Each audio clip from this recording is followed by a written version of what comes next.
AI is gobbling up electricity like a monster, and Earth might not be able to feed it for a much longer time.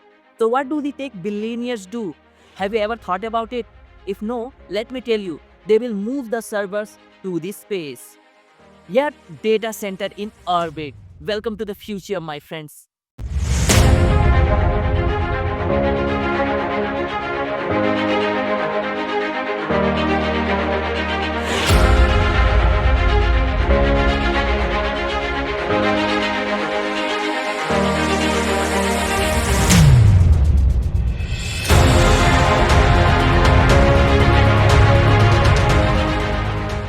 If you don't know what actually the data center is, so let me take a data center is a massive building full of a server that trains the AI and also hosts the multiple applications.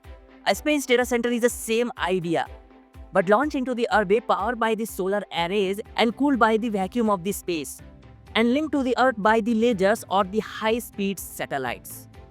You might be thinking of the question why the people are talking about it. So the answer is the two big pressure. One is the AI's hunger for power. Second is the Earth's limited resources on power, land, and water. Training a giant model uses a gigawatt of a power, and cooling them burns the resources. So that's why the space promises the constant solar power and near perfect cooling. We can say a tempting shortcut. And this isn't just a sci-fi brainstorming, but the heavy hitters are sneaking around. Report says that the Elon Musk SpaceX and Jeff Bezos Blue Origins are actively exploring the orbital AI data centers. A literal billionaire's race above the cloud.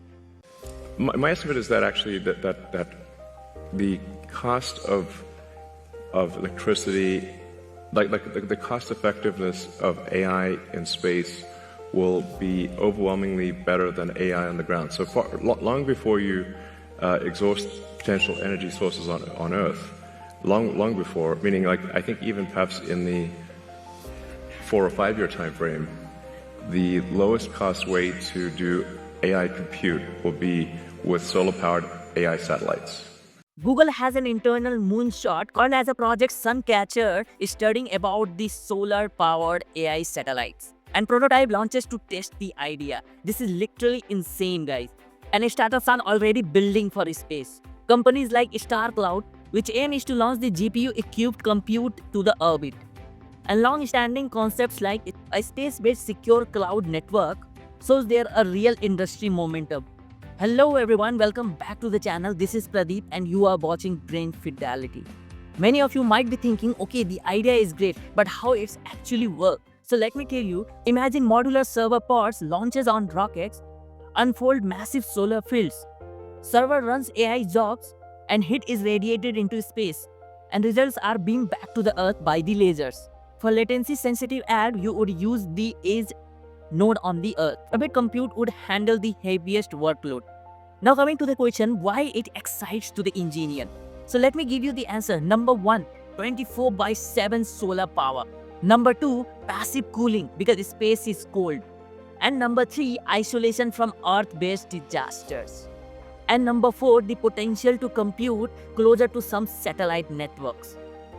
But pause, every exciting idea also comes with the massive problems. Without handling that problem, we cannot go forward, right? Launching enough solar panels and radiator astronomically is expensive today. Repairs are brutal.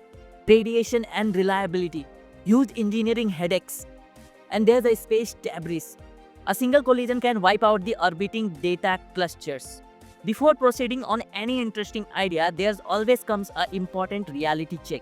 Jeff Bezos himself has said the space data centers could be feasible in 10 to 20 years of a horizon. But the numbers are doubting. Gigawatt class centers requires millions of square meter panels and very heavy payloads. This is feasible in a long run but not cheap today. Not just a talk, let me give you the real examples. Star Clouds and other startups are already planning GPU-equipped test mission to see if heavy compute survives the orbit or not, and if the links can handle the terabytes of data. Meanwhile, the space belt idea, a secure LEO data storage on the constellation, has been around for years and shows the business case for the space-based data services. And I hope after watching this video, you will feel that space data services will be really fascinating job and it will be really changing our future. I hope you really like this video. If you do, then don't forget to subscribe the channel and also share this video with your friends who are really fascinating about the space data services and also the tech industries. Drop your comment what you think about the orbital data centers. See you next time.